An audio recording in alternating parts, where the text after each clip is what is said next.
Hi everyone, welcome back to our channel Tech Quest. I'm back with a new video, and in this video I'll be showing you the steps on how you can pay with Apple Pay. So I'm going to be guiding you throughout this video. Make sure to watch this video till the end and follow the instruction as guided. So without any further delay, let's get started. So in order to pay with Apple Pay, all you need to do is, first thing, you need to activate your Apple Cash. And in order to activate it, you need to open up your settings application and then tap on Apple Wallet. And after that, you need to toggle the switch which is just next to Apple Cash.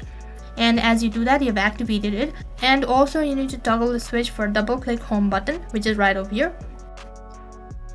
So after you've activated your Apple Cash, after that you need to hold your iPhone directly over to the point of the sale terminal in case if you want to use a default credit card as your payment method. And after that you need to use a touch or face ID in order to approve the transaction. And in case if you want to switch to another card, then you need to click on the card that you want to use it before you approve for the transaction. And after that you've successfully paid with Apple Pay. So that is how you can pay with Apple Pay. That is all for this video. I hope the video was helpful. Make sure to like, share and subscribe to our channel. Thank you for watching.